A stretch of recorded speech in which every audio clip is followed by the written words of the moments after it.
오늘의 말씀은 마가복음 4장 39절 말씀입니다. 예수께서 깨어 바람을 꾸짖으시며 바다더러 이르시되 잠잠하라 고요하라 하시니 바람이 그치고 아주 잔잔하여지더라. 아멘. 며칠 전에 그 대박이 아빠로 요즘 유명해진 축구 선수 이동국 선수가 은퇴를 했습니다. 늘 그렇지만 대중들이 좋아하는 스타들이 은퇴할 때는 늘 아쉬움이 있습니다. 그렇지만 누구보다도 박수를 많이 받았던 선수가 이동국 선수인데, 그가 왜 박수를 많이 받았을까? 은퇴할 때 그의 축구 인생을 보면 좀 알 수 있는데, 방송에서는 그가 굉장히 친근한 모습으로 대중들에게 이렇게 소개가 됐지만 그의 축구 인생은 그렇게 쉽지 않았습니다. 당연히 뽑힐 줄 알았던 2002년 월드컵 국가대표 그 선정에서 탈락이 되죠. 굉장히 충격을 받습니다. 그리고 절치부심해서 4년 뒤에 2006년도에 월드컵 준비를 했지만 개막 2달 전에 불의의 부상을 당하는 바람에 다시 월드컵의 꿈이 좌절이 됩니다.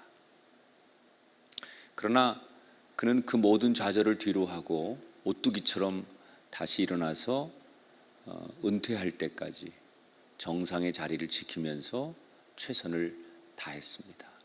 아마도 그런 모든 스토리를 잘 아는 그런 대중들이 그의 은퇴식에 아낌없는 박수를 보내지 않았을까, 그런 생각을 해봅니다. 성공하는 인생은 어떤 걸까? 우리가 흔히 성공한 인생이라고 정의를 할 때 그건 어떤 걸까? 물론 평탄한 길을 걷는 것도 성공한 거죠. 그러나 그것보다 더 위대한 것은 시련과 어려움과 환난을 잘 극복하는 인생이 성공한 인생이에요. 굴곡이 있으면서 그 끝이 아름답고 그것을 이겨내는 과정이 있는 사람을 가리켜서 우리는 성공하는 인생이다라고 정의합니다. 그래서 저는 오늘 이 시간 11월 시작하는 우리 성도들에게 이렇게 축복하고 싶습니다. 여러분 인생에 이번 한 달 동안도 거친 풍파가 없기를 축복합니다. 혹 우리는 거친 풍파가 없기를 원하지만 풍파를 만날 수밖에 없는 그런 시간을 보내게 된다면 여러분이 11월 무너지지 말고 그 거친 풍파를 이겨내는 성공자가 되시기를 주님의 이름으로 축원합니다. 자, 크고 작은 풍파를 만날 때, 우린 이런저런 시련을 만날 때 그걸 어떻게 무엇으로 이겨낼까? 오늘 마가복음 4장 후반부에 나오는 예수님과 제자들의 이야기를 소개해 드리려고 합니다. 예수님께서 공생의 그 사역으로 바쁘게 지내시던 어느 날, 하루 종일 사역을 마친 뒤에 해가 뉘엿뉘엿 지는 저녁이 됐을 때 제자들에게 이렇게 말씀하십니다. 오늘 저녁은 배를 타고 저 건너편으로 건너가자. 근데 이 얘기를 딱 듣는 순간 제자들이 굉장히 불안감을 느끼는 거예요. 오늘 배를 타고 오늘 저녁은 저 건너편으로 가자라는 이 말이 제자들을 굉장히 불안하게 했어요. 왜 그러느냐? 배를 타고 건너자라고 하는 그곳은 갈릴리 호수예요. 그런데 이 호수는 그 남쪽을 제외한 동쪽, 서쪽, 북쪽이 산이에요. 세 군데가 산입니다. 한쪽만 산이 아닙니다. 그러니까 산으로 이렇게 둘러싸여 있는데 해가 저물 때가 되면 그 산 위에서 불어오는 찬바람이 호숫가로 내려옵니다. 그리고 호숫가에 있는 따뜻한 공기와 산에서 불어오는 찬 공기가 만나면서 자연적으로 돌풍을 일으킵니다. 근데 이게 세 방향에서 한쪽 방향에서만 한 산에서만 찬바람이 불어와도 웬만큼 돌풍이 일어나는데 어느 때는 세 방향 모두에서 찬바람이 불어와서 호숫가에 따뜻한 공기와 부딪혀서 마치 정말 큰 태풍이 있는 것처럼 요동을 칠 때가 있어요. 그러니까 문제는 이게 하루 중에서 꼭 저녁 때쯤 되면, 해가 질 때쯤이면 자연적으로 그런 일교차가 나면서 이런 것들이 많이 일어난다는 것을 이 지역에 살고 있었던 예수님의 제자들, 특히 어부 출신인 제자들은 너무나 잘 알고 있었던 거예요. 그러니까 과학적으로 이게 어떤 상황에서 어떤 조건으로 일어나는지 그때는 몰라요. 그렇지만 제자들은 오랫동안 그곳에서 살면서 이 저녁이 되면 이런 막 그 호수에 요동이 치는 이런 모습들을 경험했기 때문에 문득 딱 타임이 지금 저녁 시간, 혹시라도 그럴 수 있겠다는 불안감이 제자들에게 엄습하죠. 근데 예수님이 건너가자는 거예요. 불안하지만 건너가자고 하시니까 제자들 마음속엔 애써 불안한 마음을 이렇게 극복해 보려고 하죠. 설마 무슨 일이 있겠어? 이러고 출발을 합니다. 그런데 얼마 뒤에 호수 한가운데서 설마가 사람을 잡기 시작합니다. 갑자기 엄청난 돌풍이 불면서 배가 이리저리 흔들리기 시작합니다. 여러분, 지금 이 배에는 누가 계십니까? 예수님이 함께 배를 타고 계세요. 그런데 배가 흔들리고 있어요. 저는 이게 우리 인생의 이야기라는 거예요. 우리가 예수님과 동행한다고 해서 우리가 오늘 이렇게 11월을 시작하는 첫날 하나님 앞에 거룩하게 예배를 드린다고 해서 세상 풍파와 시련을 피할 수 있는 게 아닙니다. 예수님과 동행하는 그 배에도 풍랑이 있는 것처럼 우리가 주님과 동행하는 것은 맞지만 주님과 동행한다고 해서 우리 삶의 가정에 풍파가, 위태로움이, 어려움이 없는 것이 아니라는 거예요. 거센 원치 않는 시련과 환난과 어려움을 우리가 주님을 믿으면서도, 주님과 동행하면서도 얼마든지 만날 수 있어요.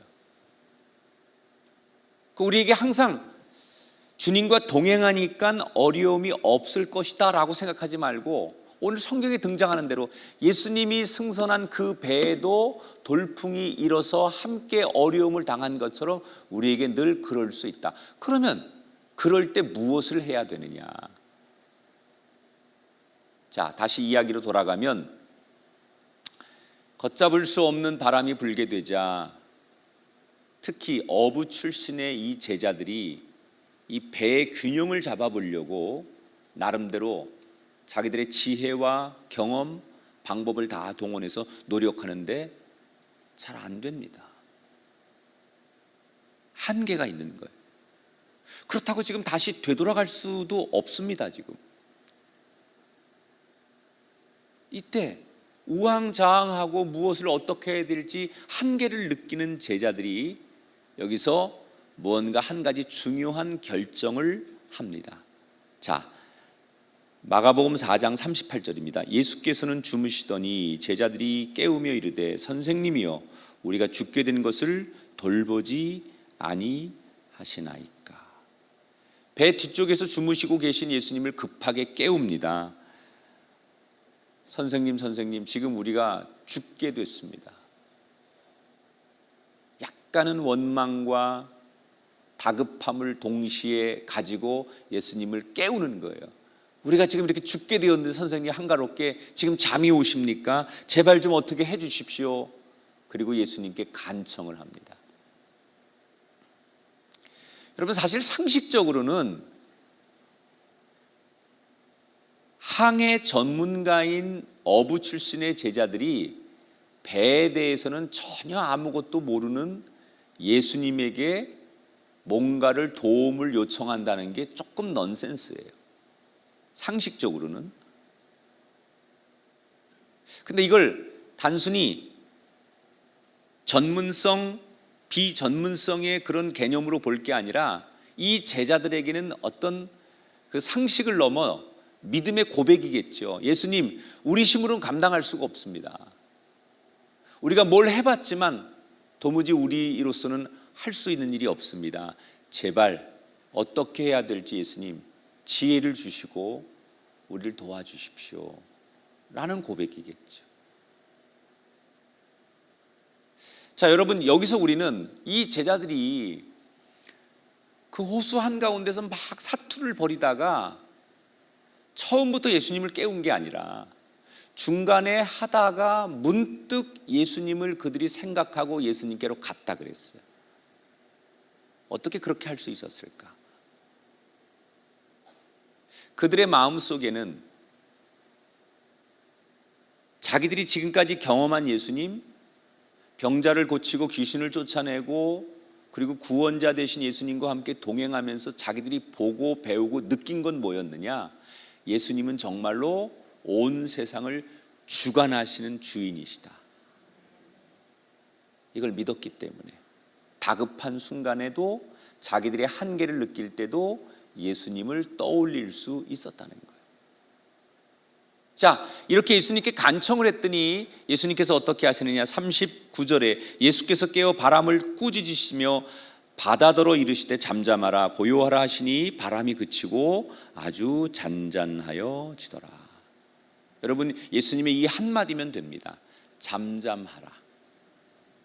우리를 향해 주시는 아주 고요하지만 단호한 음성이 되기를 축복합니다. 여러분 가정에, 여러분 인생에 혹시 마음의 풍랑과 삶의 풍랑과 인생의 풍랑을 만나신 분들이 있다면 오늘 조용하지만 단호한 이 주님의 음성 한마디가 이 11월 여러분의 귓가에 들려지게 되기를 축원합니다. 잠잠하라. 이 한마디면 족한 거예요. 다른 거 없었어요. 이 한마디에 하나님께서 마치 창세기에 보면 말씀으로 땅이 있으라 하늘이 있으라 이렇게 말씀하셔서 그 말씀으로 천지가 창조된 것처럼 그 창조주 하나님 예수님께서 말씀 한마디로 자연을 멈추게 하시고 잠잠케 하셨듯이 우리에게는 그 주님의 말씀 한마디면 족할 줄 믿습니다. 그 말씀 한마디에 요란하던 호수가 곧바로 고요해집니다. 믿음으로 제자들이 예수님께 간청을 했더니 예수님께서 응답해 주신 거예요. 오늘 우리는 11월을 시작하면서 이제 올 한 해 얼마 안 남았는데 11월 달 정말 믿음으로 잘 살아봐야지 라고 이렇게 결단을 하지만 이렇게 오늘 하루를 경건함으로 시작하지만 우리가 우리의 마음과 상관없이 분명히 이 11월 달 어떤 분들에겐 뜻하지 않은 우리는 거룩하게 살기를 결단했지만 거세고 또는 우리를 위협하는 많은 시련의 바람들이 우리에게 불어올 거예요. 우리의 의지와 상관없이 우리의 뜻과 상관없이 우리는 경건하게 살기를 원하지만 때때로 우리 인생에 많은 거센 바람들이 우리에게 불어올 거예요. 그때 우린 분명히 한계를 느낍니다. 그러면 오늘 성경에서 이 제자들이 보여준 것처럼 우린 누구에게 나가야 되느냐? 주저앉거나 사람을 찾는 것이 아니라 예수님께 나가 부르짖어야 된다는 거예요. 예수님, 저희를 불쌍히 여겨주십시오. 예수님, 제가 할 수 있는 일이 없습니다. 이렇게 예수님을 찾는 거예요. 여러분, 혹시 여러분에게 뜻하지 않는 어려움이 찾아오거든 이 11월은 가장 먼저 이 제자들처럼 예수님께 간청하고 예수님께 믿음으로 나가시기를 주의 이름으로 축원합니다. 우리가 주님께 믿음으로 나가기만 하면 주님은 우리의 믿음에 응답하셔서 모든 풍랑을 잠잠케 해 주실 줄 믿습니다. 제자들의 믿음에만 응답하시는 것이 아니라 저와 여러분의 믿음에도 응답하신다는 거예요. 분명히 믿음으로 찾아가는 사람은 믿음에 응답하시는 주님. 자, 잠잠하라라는 이 한마디에 거센 돌풍이 거짓말처럼 잠잠해졌어요. 이걸 본 제자들이 너무 놀라면서도 서로 눈빛을 주고받으면서 눈으로 대화하는 거 있잖아요. 거봐, 우리 잘했지. 야, 예수님이 계셔서 다행이다. 뭐 이런 눈빛으로 자기들끼리 어떤 무언의 대화를 이어가고 있는 거예요.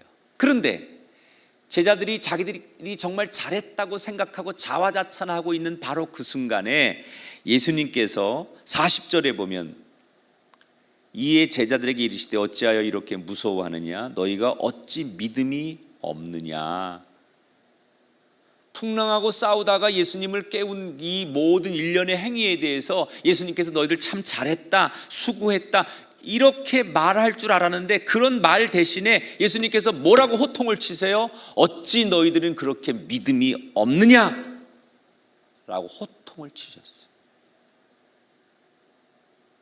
제자들은 상당히 억울했을 거예요. 왜 억울했을까요? 나름대로 자기들은 그래도 예수님을 믿었어요. 그 믿음을 가지고 예수님을 깨운 거 아니에요? 그런데 거꾸로 예수님은 믿음이 없다고 제자들을 호통치셨어요.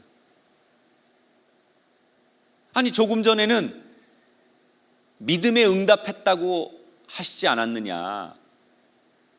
제자들이 예수님을 부르는 그 믿음에 예수님이 응답해서 잠잠하라고 하셨고 그런 결과를 맞이했는데 예수님은 왜 너희는 믿음이 없느냐고 호통을 치셨느냐. 정말 이 앞뒤가 안 맞잖아요. 제자들이 믿음이 없어서 그런 게 아니라 겨자씨만한 믿음이라도 이 산을 들어 명하여 옮겨지라 하면 옮겨질 것이다. 그렇게 예수님 말씀하셨죠. 그러니까 제자들이 믿음이 있었어요. 있는데 예수님이 말하는 믿음이 없다라는 것은 정말 믿음이 없는 게 아니라 더 바라시는 믿음이 있었다는 거예요. 너희들이 지금 가지고 있는 그 믿음보다 예수님께서 원하시는 더 성숙한 믿음을 예수님이 바라고 계셨다는 거예요. 그게 뭐냐?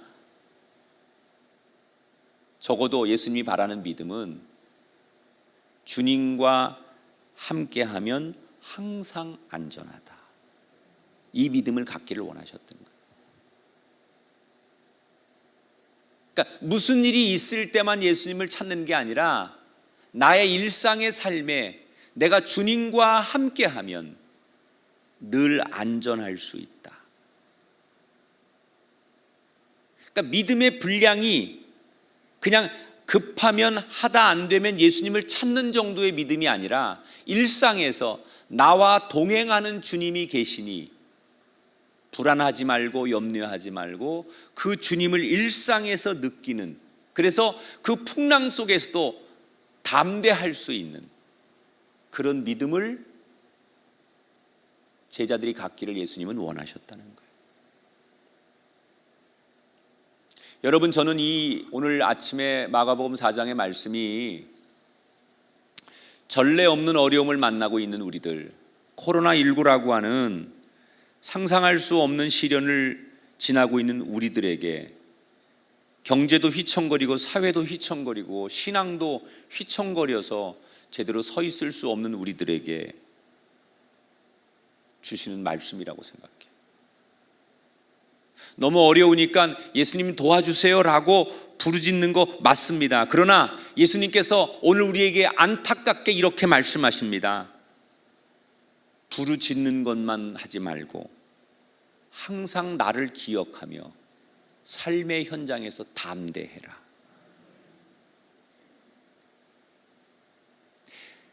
뒤늦게 예수님을 생각하고 부르짖는 것도 중요한 믿음이지만 일상에서 주님이 나와 늘 동행하시니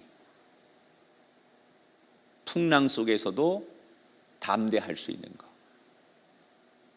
이 불안과 세상 사람들이 염려와 어쩔 줄 몰라 하는 상황에서도 우리는 주님이 나와 함께 하시니 너무나 평안하게 우리의 일상에서도 살아가는 담대한 믿음. 이 믿음을 예수님은 큰 믿음이라고 말씀하셨어요.